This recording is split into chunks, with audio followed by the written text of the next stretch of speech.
We were in Belgium during the Battle of the Bulge, and we were out in the Foxhole most of the time at night. We were waiting for German paratroopers to come in, but we never did encounter them. Quite a lot of snow. You have to shovel the runway by hand, clear the runway for the planes. So that was kind of a cool job. And they flew most every day. If the cloud cover was bad, they couldn't fly, or the weather was real bad, the cabins wouldn't work right. They couldn't fly. So we were at our planes most every day, anyhow, working on them out in the weather. Well, the Germans got within 10 miles of us. That was the closest they got. But we were out in the Foxholes Christmas and New Year's night,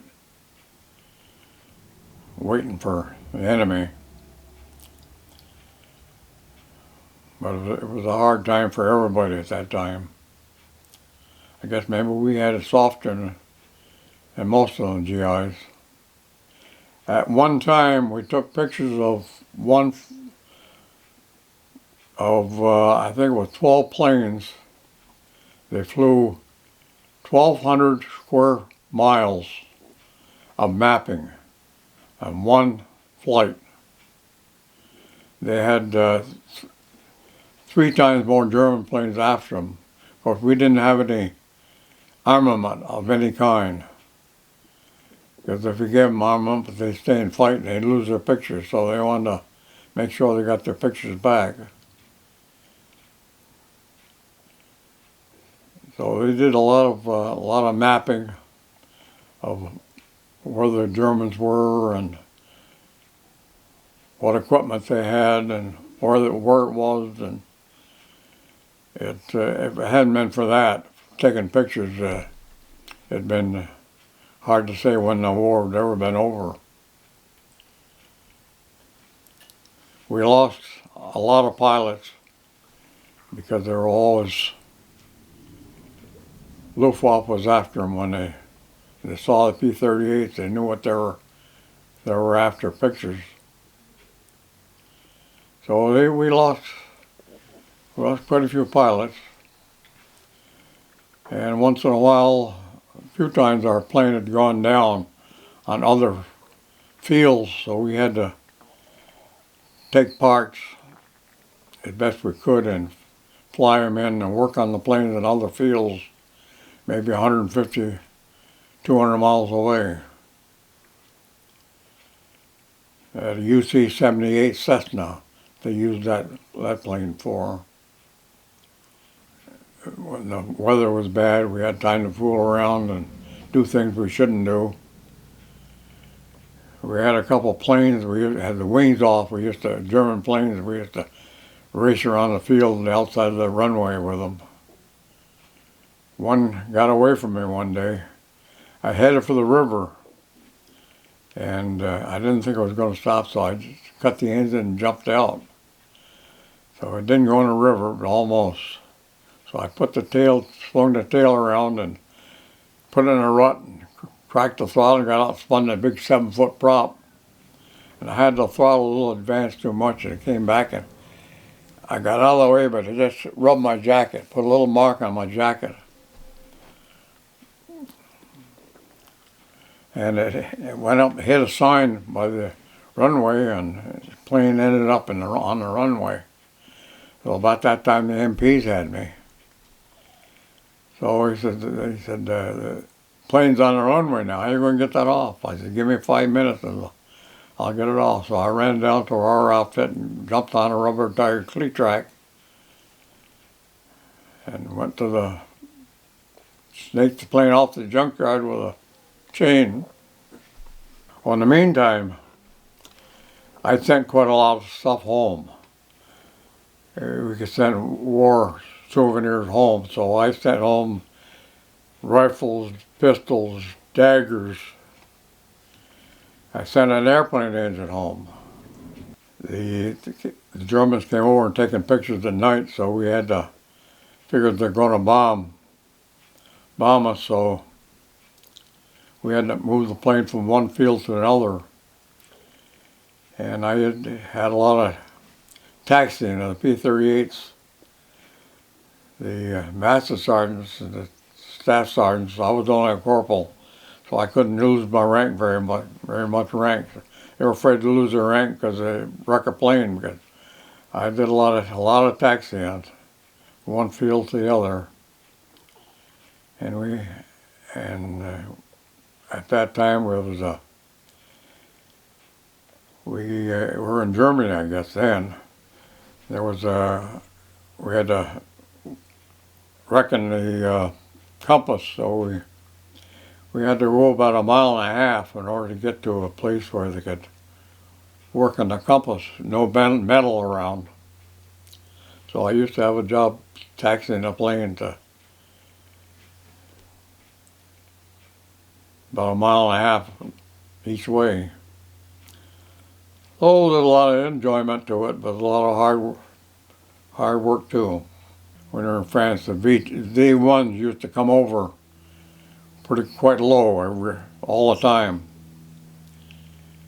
and more so, we saw more in France and Belgium than we did. And at that time, the B-17s were being shot up pretty bad, the bombers. They'd come back with a wingtip off or part of a tail off or a big hole inside of it, and they'd only be about 300 feet up. You could see the GIs in the open side of the plane where they'd been shot, been blown out, hanging there, waiting to go back to England. Every day we'd see planes crippled going back. And the V1 bombs were going over, and a P-36 dove down at it. They went faster than the planes could go.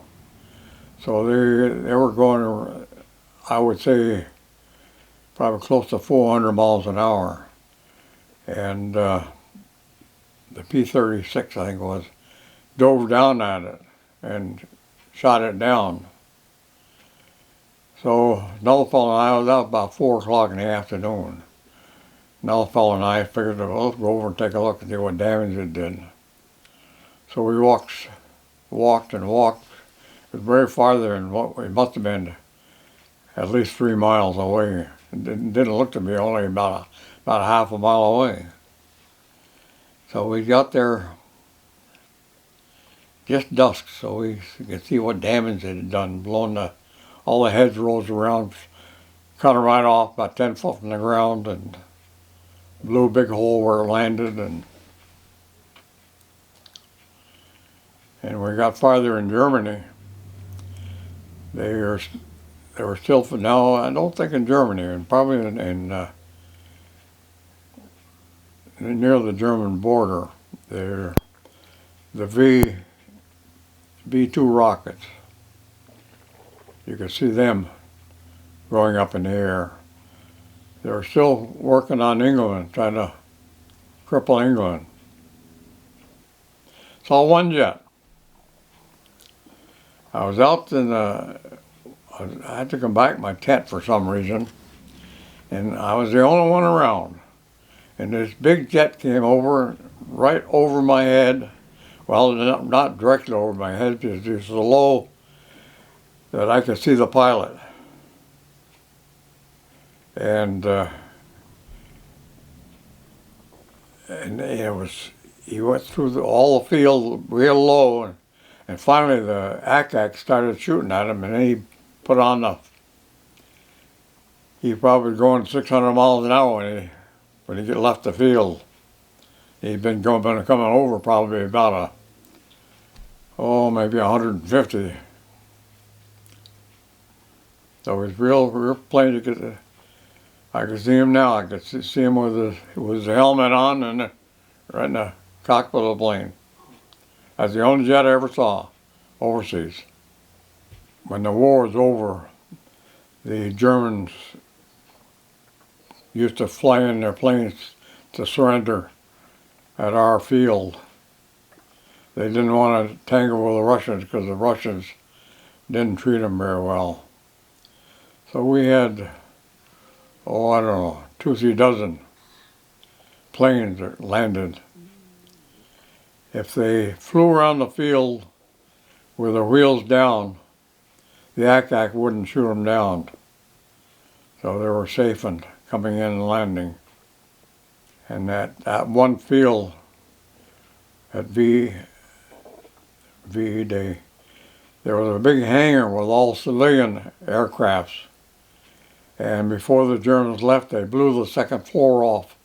So the second floor came down and landed on all the bigger planes. There must have been at least 100 civilian planes in the hangar. Beautiful things that we had never seen in the States because they were so far ahead of us,